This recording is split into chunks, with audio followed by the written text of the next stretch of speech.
अस्सलामुअलैकुम and welcome to my channel eat healthy stay healthy. आज मैं बहुत ही रिक्वेस्टेड रेसिपी बना रही हूँ जो है दही भल्ले की रेसिपी। मैं जब भी किसी के लिए अफ्तारी भेजती हूँ या कोई हमारे घर गेस्ट आता है तो सबसे पहली बात मुझसे ये पूछता है कि आपने अभी तक दही भल्लों की रेसिपी शेयर क्यों नहीं की। तो बस आज ये रिक्वेस्टेड रेसिपी मैं आप सबके कहने पर शेयर कर रही हूँ। मैंने यहाँ पर ले लिया है जो सर्विंग स्पून्स होते हैं खाना जिससे हम सर्व करते हैं, तो वो 5 सर्विंग स्पून मैंने बेसन लिया है। उसमें 1 टीस्पून मैंने लाल मिर्च डाला है, 1 टीस्पून नमक डाला है और 1 टीस्पून से थोड़ा कम मैंने इसमें बेसन डाला है। अच्छा, मेरे पास जो ये स्पून है बस ये फ़िक्स है तो मैं इसी से डालती हूँ, लेकिन आप लोगों को दिखाने के लिए मैं टीस्पून यूज़ कर रही हूँ कि आप देख लें कि ये फुल टीस्पून नहीं है, ये थोड़ी सी कम है, तो आप इसको हाफ़ ही कह लें, ठीक है। ये डालकर इसको पानी से हमने गूंद लेना है, अच्छे से फ्लफ़ी करना है। जितना आप इसे फेंटेंगे उतना आपका भल्ला जो है वो अच्छा बनेगा। और आप इसकी कंसिस्टेंसी देख लें, ना ये ज़्यादा पतला है ना ये ज़्यादा मोटा है, और फ्लफ़ी इतना है ये देख लें। आपको इसकी जब डाल रही हूँ तो अंदाज़ा हो रहा होगा कि कितना ज़्यादा अच्छे से बीट किया गया है। तो मैंने ऑयल रख दिया है गरम करने के लिए, और ऑयल को हमने मीडियम हीट पे ही गरम करना है, ठीक है। ज़्यादा गरम होगा तो भला ऊपर से पक जाएगा, अंदर से वो कच्चा रह जाएगा। तो यहाँ पे ये हमारा जो ऑयल है ये अच्छे से गरम हो चुका है। अच्छा, आप घी में भी बना सकते हैं, ऑयल में भी बना सकते हैं, ये आपकी अपनी चॉइस है। और यहाँ पे मैं यूज़ कर रही हूँ टेबल स्पून का, ठीक है। टेबल स्पून के साथ हमने मेजर करके अपना भल्ला डालना है। और जब भी आप भल्ले बनाएं कोशिश करें उसको फ्राई पैन में बनाएं या किसी फ्लैट बर्तन में बनाएं, कढ़ाई यूज़ ना करें, क्योंकि कढ़ाई से फिर वो ना पकौड़े की तरह बन जाता है जो अच्छा नहीं लगता।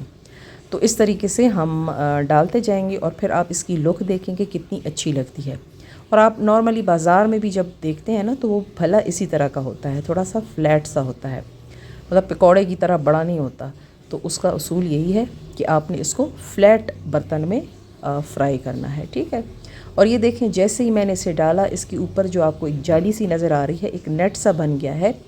तो इसका मतलब ये है कि आपका जो आटा है, आपका जो बेसन है वो बहुत अच्छे से ख़मीर है।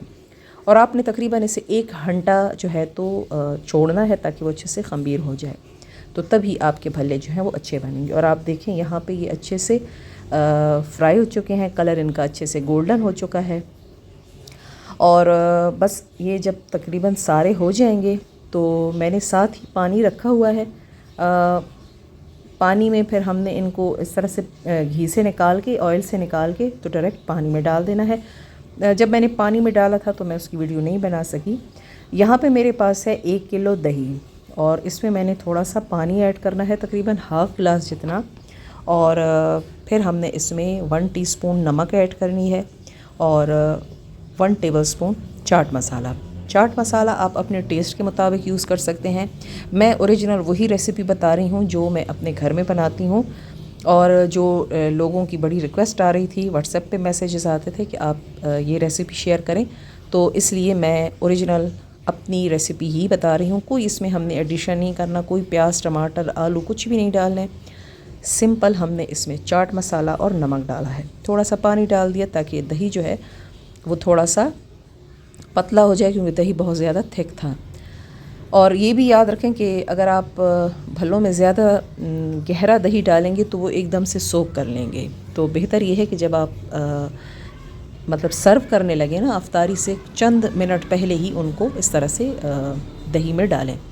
तो ऊपर से बस जस्ट मैंने केचप और थोड़ा सा इमली सॉस डाल दिया है और थोड़ा सा चाट मसाला स्प्रिंकल कर दिया, और ये हमारे ज़बरदस्त से टेस्टी से बग़ैर गुठली वाले भल्ले जो हैं वो तैयार हो गए हैं।